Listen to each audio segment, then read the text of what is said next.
Welcome to Porch Play Chats, sponsored by the American Association for the Child's Right to Play, or more affectionately titled IPA USA. IPA USA is the USA affiliate of the International Play Association, and as part of our efforts to promote play, we've introduced Porch Play Chats, which are just conversations with people who are just as passionate about play as we are. By the middle of 2025, there'll be over 300 Porch Play Chats that are available to you for free. And you can find each and every one of them by going to our website at ipausa.org. Up in the top right-hand corner, you can friend us on Facebook, subscribe to our YouTube channel, follow us on Instagram. And now we are uploading all the Porch Play Chats to Spotify. And that link is up there as well. And magically, every Monday morning, a new Porch Play Chat will appear in your feed. I'm Deb Lawrence, and I'm president of IPA USA. And with me on the porch is Kathleen Seabolt. Good morning. Or afternoon, I guess it is now.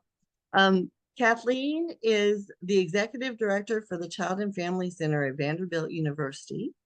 She earned her bachelor's degree in child development, communications, and social policy, and holds a doctorate in educational leadership from Mills College, and studied communications at Chapman University. A former preschool and kindergarten teacher, Kathleen is passionate about nature play and nature education and fostering children's love of language and literature. And she lives in Bowling Green, Kentucky with her husband and Akbash, is that his name? Akbash is the breed. Akbash is the breed. I don't think I've ever seen an Akbash. It's kind of like a very badly behaved Great Pyrenees. Whose name is Lucille, who I love. Lucille, yes. I love it. And so I think the focus of this Porch Play Chat, which I'm going to tell you about in a second, is really going to help you have some practical strategies in implementing what we see these days as process art, not product art. So in the Acorn School, which is an amazing program at Vanderbilt, you need to go look at it. The Acorn School perceives every child as an artist. And Kathleen's going to talk to us about how that is related to fostering early literacy. So, I'm so excited about this topic. Well, I need to share that there's a really interesting synergy happening for me today because we are having this conversation, Deb, on a day that I'm actually after this mounting a child's art show at the Peabody Gallery, the Peabody Museum of Art, which is a wonderful gallery that the executive director has been an incredible friend to the Acorn School and really welcomes children as art appreciators, art makers, and stewards of art, and believes that children belong in museum spaces. And that is a really noble and wonderful outlook. And we're really grateful. So this is our first art show in that gallery. And we're super tickled. There will be about approximately 20 pieces of art, both 2D and 3D. And the only prompt, there was no prompt on process. The only prompt to children and their parents before winter break was to interrogate this idea. What is cold? And wherever that lands in communication and conversation and the process of art with the child and their parent is appropriate and reasonable and will be featured in the art show. And I'm sorry, the only thing I have is behind me is a backdrop to a 3D piece that is actually in the trunk of my car right now. That's from our Owls kindergarten program that they did this, which I love that they did this. They actually illustrated the process of creating the piece. So I know we can't see it very well, but I was so grateful for that. And I had it in here because that's a better backdrop than a naked wall. And this is a new office for me. But I think talk about documentation. I'm just saying, just it's kind of wonderful. Art is always the first thing cut by Mhm. education. Mhm. And it's not good enough to say it's such a shame or there's no money for that. It is really, really important that we advocate as educators for how foundational art is for the goals of education, how art is the obvious vector for supporting children with math learning, with early literacy, which is what I want to focus on today, um, with all of their thinking and building skills, especially within fine motor and eye tracking, and then the so-called soft skills, which I don't think are soft at all, collaboration and creativity, critical thinking, art, and an art studio shouldn't be ever not in a classroom. It should not ever be the corner of a classroom. It should be really central to a child's experience and access to resources to communicating their big ideas, because that is early literacy. Early literacy is supporting children to understand that the world is filled with ideas, including their own, and they don't have to work very hard to understand this. Children arrive with their big ideas, even when they're pre-verbal. They clearly have big ideas and are have perceptions and are forming perceptions. Um, and art is that first place we really get to see children intentionally communicating this to us, whether it's the finger in the dirt or the finger in the spaghetti sauce or the stick in the wet sand or the paintbrush in the paint. You know, sometimes it's a beautiful art resource. We have gorgeous oil pastels and beautiful art paper. Sometimes it is not. Sometimes we're drawing with the blueberry on the plate, and that's fine. Uh, that's that shows a strong intention to communicate a big idea, Mhm. and we should not only be doing everything in our power to not strip those experiences from children by labeling it as an undesirable behavior or by cutting resources for it in early childhood classrooms or any classroom, but we should be amplifying it and resourcing it and really leaning into our understanding of where art, the process of art, is supporting children with speaking and listening and reading and writing. And reading and writing in early childhood looks very different from reading and writing instruction later in academic programming, and should and is Mhm. necessary to that. Yeah, and when we think about the fine motor things that they're using, right? The fine motor skills they're using in that proprioceptive development that they're getting when they're holding the paintbrush or when they're um, doing things with their hands and moving things around on paper. Again, pre-literacy, right? But again, we were just talking in the last Porch Play Chat about how everything that we want children to do, we're not giving them opportunities to learn. It's just crazy. It's crazy. It's It is. crazy.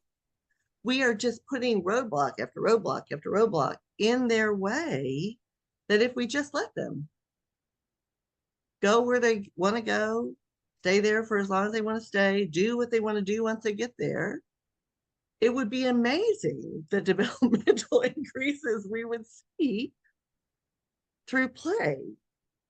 But just like you were speaking, art teachers are the first teachers to go.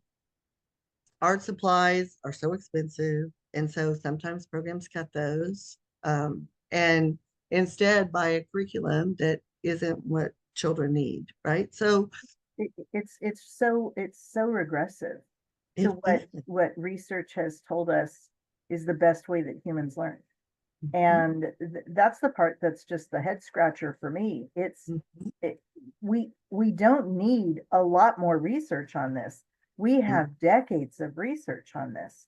When children are empowered, when children feel respected to share their big ideas, they start to link this idea that spoken language can represent this big idea or observation or whatever is this link that is going on for them. And we see this, of course, in very early childhood when the spoken language begins to arrive after gesture, after expression.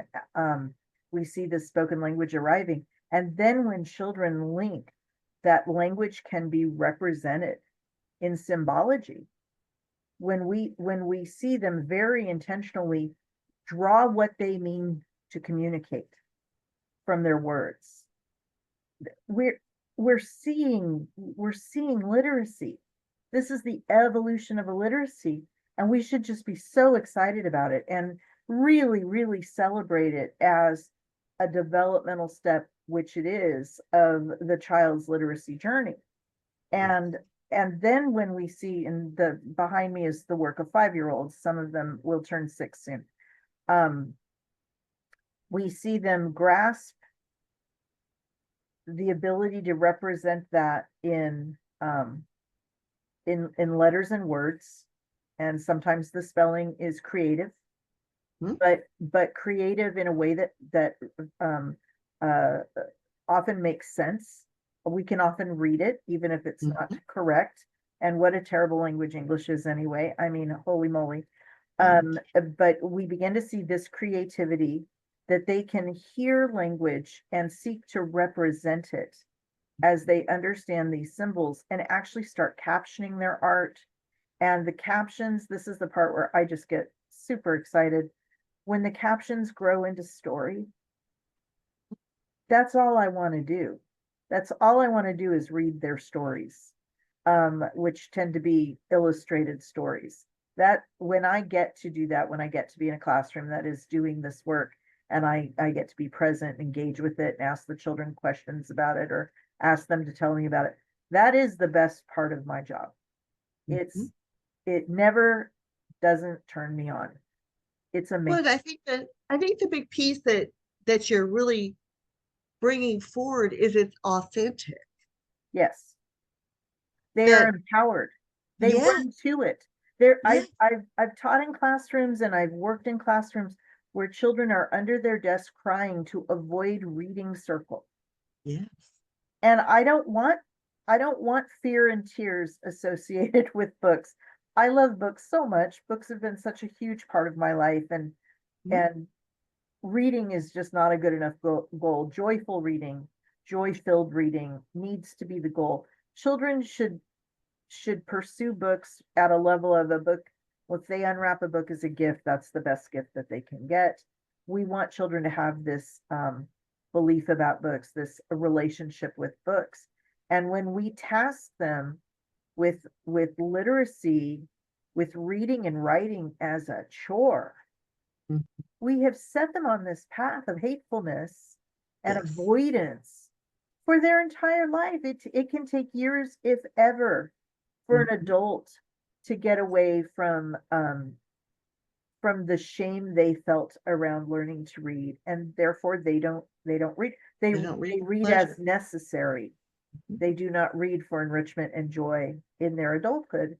And I feel so very, very strongly that our job as educators is to avoid that, is to actively work to support children on this journey with the joy, so that they will come back for more, because it's hard work. It is hard work, and we see children get frustrated when they know their word is not quite right and they want it to be correct. But that's their self-editing, and they are going back, and we encourage, we don't negate, we don't say, oh, it's good enough. We say, oh, we see that you've noticed something. We know you're going to figure this out. What can I do to support you? They often don't want any support. They'll go over the word wall, or they will go over. Figure it out. Yes, they will figure it out. Or even more exciting, they'll ask a friend, which is wonderful. I love it when they're teaching each other. But we really want to empower them, because it's that empowerment piece that we are supporting them with the confidence to be constant learners, to move through life curious and questing with the confidence that they can get their answers is really, really important. And it goes back to what we want and all the barriers that we put in place, right? It goes back to that same thing that is happening in classrooms everywhere because we want to get them ready. And instead of getting them ready, we're making them even more opposed and resistant because it is just absolutely agonizing because of the expectations that we are placing on them that they're not yet developmentally ready for. They're not, and even if some of them are, they'll tell us. Yeah. We don't need to. It's interesting that we don't feel adults are not as obsessed with our own readiness that we put on 4 and 5-year-old children. Right. We're not, I bet whoever's watching this, I bet 80% of us have not filed our taxes yet. You know, it's like this readiness piece. I'm so sorry. No, it's okay. That off. This readiness piece is just, is so oppressive. It is such a burden. It is a burden on teachers, but it's an incredible burden and frankly, a mental health burden on children.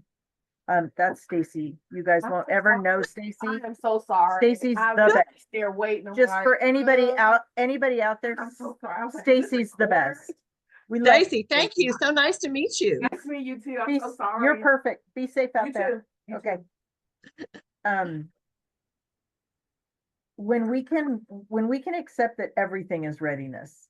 Everything is readiness. Everything. Everything. Like they don't need some special program to be ready for something that, I mean, we're talking about spending today doing a maybe not relevant or meaningful activity in anticipation of something that will happen in a year, and a year represents 20% of their entire life. It's just crazy that we operate this way, where instead we can have the tools and resources in the environment to be able to flex to the today. And there's a weather event in Nashville this week, and it's exciting. And maybe I'm not as excited about it because I've been on the planet 5 decades. Maybe I'm not as excited about it as a person who's been around for 4 years. But I'm excited by their excitement and the fact that they're noticing it's colder. They put water on the playground last night. They filled up containers and they noticed it was frozen. It went from liquid to a solid overnight at their school because of something they chose to do. And they noticed that, and they noticed it. And so they went and drew a little picture to document it. And they wrote down the words as they knew to spell them about that experience. I can't imagine anything being more relevant than that. They're researchers who are documenting. Exactly. And I think the teacher would be present, right? And observe that. Oh yes, and resource, like behind me, that clearly someone put those art materials in the environment. And now the teachers that work with this class, they very probably, I know their practice well, said, what do you need? And then what was needed was produced if it wasn't readily accessible on a shelf. And then, I mean, just even, I wish this was closer. There is so much collaboration. And in that upper corner, there are children holding sheets of ice from the playground, looking through it. And so when they started representing ice in a painting, they started putting spots because there were oxygen spots in the ice and bubbles. And then they started using found materials. They brought in some of the sticks that created the pockmarks in their ice. They brought it into so that they could make the exact same pockmarks in the paint. Now, I would never have thought to do that. And the teachers were so excited telling me about, oh, they had this great idea. I'm like, That's a really great idea. It's a really great idea. And again, it came because they were interested and motivated by the things that they had already done, and they were examining and investigating and making hypotheses. I mean, art, Bette Boz would say art is everything, right? It's Everything. literacy, it's math, it's science, it's art is everything. And yet you walk into classrooms and you don't see authentic art, you see product art, because this is the theme this week that the teachers have decided on, or that the curriculum is presenting, that, and it's the same curriculum that they may have done last year in the previous class. So there's no increase in their knowledge or their ability to build on that prior knowledge, because it's all the same books, the same art products, so again, we're just putting all these barriers in place for children to develop. And so I hope that with this Porch Play Chat, you begin to recognize the barriers the roadblocks you're putting in place, so that we can change our practice and create joyful classrooms instead of classrooms that are miserable for young children. I mean, think of the behavior problems that would go away if you. Yes, exactly that. And I'm glad you're saying that, because that's a point I think we need to highlight, especially for new teachers who are feeling under-resourced and under-supported. If you really, really want student achievement, which we all do, increase your art time. Increase your recess and increase your art time. You can even take art outside for recess. Oh, wouldn't that be fun? There you go. If you increase your art time and art is available where it is not a adult frame scripted limited process, I'm not saying all reading scores will magically resolve. What I am saying is, do not be surprised when many reading scores, when a lot of academic performance rises. Be not surprised, and for two reasons. One, we've given the child an experience of power over the moment and power to communicate. If we do that consistently, that can't be 30 minutes once a week. If we do that consistently, and we've also, by doing that, given them a reason to want to go to school. And children that want to go to school tend to have better achievement scores than children who do not want to go to school. And it's not always a cult of personality. It's not always performing for a beloved teacher, but it is about having a respectful adult or adults in the room who are not afraid to resource time with movement and process. And I want to even advocate for teachers here. There are many teachers who teach in environments where they do not have that power. Right. Where if it's 10:18, they need to be at a certain point in a boxed curriculum, or it's problematic for the kind of school that they work for. And I'm very sorry for that. And it's an absolute shame. But when teachers do exercise their power to invite authentic creativity for long periods of time in the classroom, they are going to see some very desired results manifest. And I'm not just saying this. I've had this example for a couple decades now. It works. It works. It works. And I think the other big piece is art is not a group project, right? I mean, it can be if children choose to. I'm sorry, I have a cat on the table who wants lots of pets. Art can be a collaborative effort, but it's the child's choice, not the teacher's choice. Yeah. And art is a choice always, not at a specific time during the day.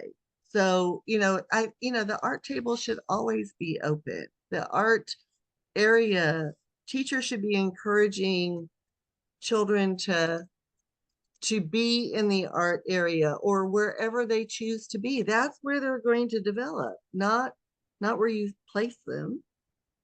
Well, we have a lot of, in this classroom in particular, there is a lot of group or small group created art pieces. But that aspect of it being voluntary is a big part. We encourage and we continue to encourage, and we are so excited when children change their mind about participation. Sometimes, the vector for a child's interest is seeing somebody innovate with a stick the way the child did, who noticed that the stick made the marks outside and brought the stick in with the paint. Sometimes a child isn't comfortable touching certain textures. We have children who have learning differences or neurological differences or developmental differences. We have also teachers who have differences and who are not comfortable with stickiness or with moist processes. And art is often messy, and art with young children is often very messy.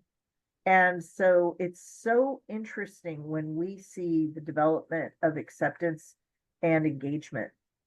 And then we're also equally excited with art of seeing where people with these hesitancies, but who have an inclination to engage, how they are able to figure out workarounds for themselves where they can be a meaningful participant without being uncomfortable.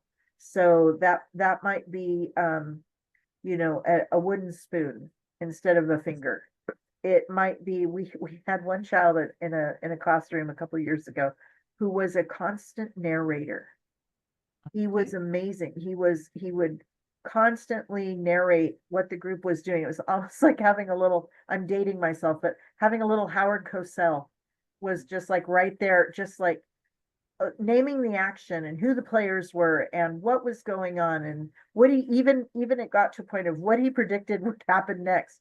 And Oh my sometimes his goodness. predictions would not, it wasn't that they were directive, but sometimes his friends would hear that and be like, oh, that's a good idea. And they would innovate his idea. So was he painting the sun orange and yellow? No, but the sun might arrive orange and yellow because he might have made a suggestion and his friends decided to incorporate it. It was a really lovely way to observe inclusion. And then when children would speak to their families or their teachers about the art piece, he considered himself a contributing artist. Of course. Because he was a contributing artist. And I love that too, that it can be, there can be many ways to include in these processes. So I'm going to tell a really fast story before we close out. But when I was doing my work in China with kindergarten teachers, which in China are preschool teachers and directors, and I had them for a week, we did lots of hands-on experiences with loose parts, and one of them was art. And so the leaders of the training would come over to me because there was this one woman who would just observe. So she would go, and there were lots of loose parts out. People could do anything they wanted to, and that was a new experience for them. And so she would just go and watch what they were doing. And the leaders would come over to me and say, she's not doing anything. You need to make her do something. And I said, she is doing something. Leave her alone. And they would wait 30 more minutes and come back over. She's still not doing anything. Yes, she is. She's observing, she's watching, she's doing something. Leave her alone. And it wasn't until we brought out the art material. And that was on a different day where she wasn't observing anymore, she participated. And just the joy on her face of digging into those materials and creating something. I have a picture of she and I'll cry every time. She was holding up her big piece of art that she had done. She was so proud of it. And she said, she came over to me and put her arm around me as I held up one piece and she held up the other piece, and we took a picture, and she was so excited about that. And the leaders came over to me afterwards and said, "You were right." I said, not everybody has to participate in the same way. Right. We need to be respectful of that individual's level of participation. So anyway, just beautiful. All right. Well, any last comments before we close out? Well, just to expand our idea of what is possible with art, and to know at all times art is early literacy. At all times know that. Don't ever set that down. Books and words and language matter so much, and this is often the vector to writing that children need. And it works. I think that's the most important message. I really hope, especially emerging educators, really hear. This works.